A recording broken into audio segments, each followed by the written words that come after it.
Barcelona says, protect him.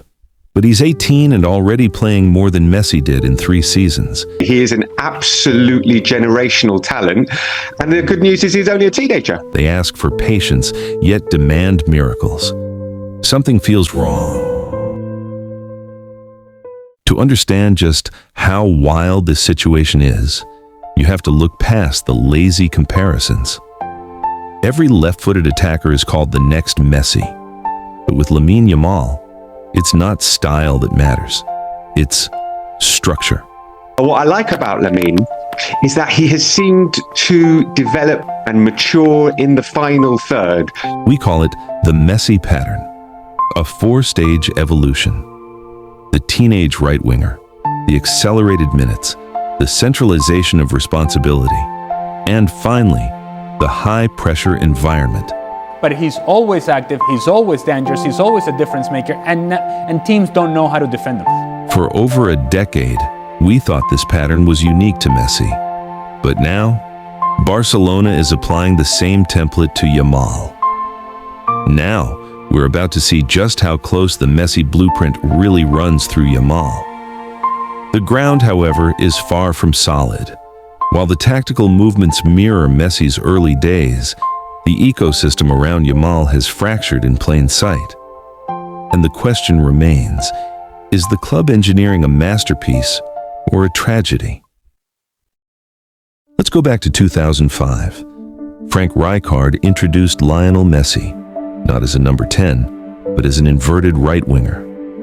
The logic was simple. By placing him on the touchline, he was isolated one-on-one against fullbacks. This minimized the physical battering he would take in the center of the pitch. Now, look at Yamal. Overlaying their heat maps, Messi in 2006, Yamal in 2024, and the similarity is striking. Wide receptions, body feints cutting inside, diagonal threats. Tactically, the Messi pattern relies on gravity. The teenager stays wide, stretching the defense before collapsing the structure by driving inward. But Yamal isn't just holding width. Like early Messi, he uses the right flank as a launch pad. Here's where the story shifts. Messi in his early years was chaotic, an individualist, breaking systems. Yamal, shockingly mature in distribution, his game is less about the slalom run and more about the final pass. He's already operating as a playmaker from the touchline, a role Messi didn't fully develop until 2009. The positions may be identical, but the responsibility is not, and this is the critical divergence. To understand the danger Yamal is in, you have to see what the 2006 Barcelona squad meant to Messi. When Messi made a mistake, he wasn't alone. He had Samuel Eto'o pressing like a maniac. He had Deco controlling the tempo. He had Ronaldinho, the undisputed king, absorbing every ounce of media pressure and defensive focus. Messi was the cherry on top of a fully baked cake. He was allowed to fail. He was allowed to be injured. Now, look at Lamine Yamal. He has been shockingly dethroned of that protection. He isn't entering a team of established world beaters. He is the primary creative outlet for a squad in transition. When Yamal doesn't create, Barcelona often doesn't score. The friction becomes obvious when you realize what opponents have figured out.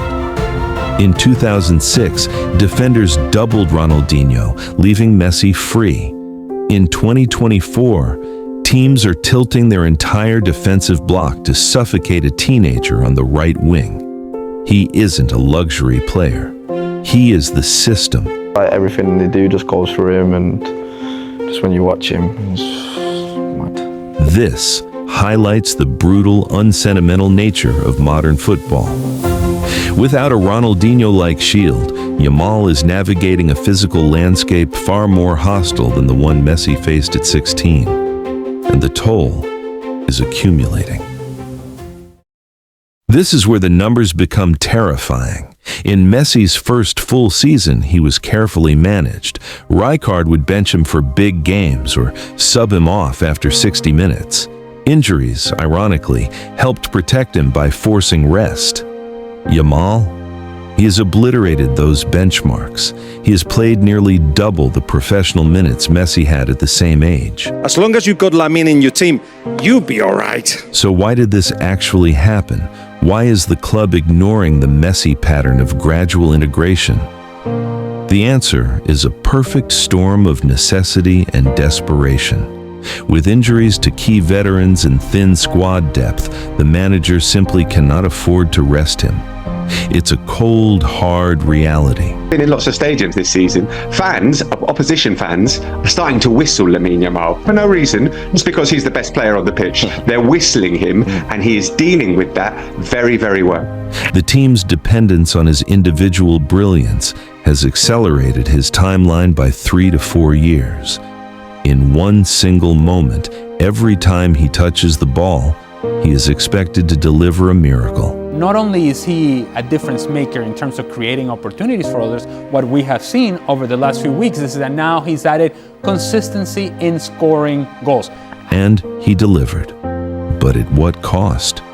We are watching a player skip the developmental phase entirely, thrust directly into the role of a talisman. So, what's the lesson in this strange tale of two prodigies?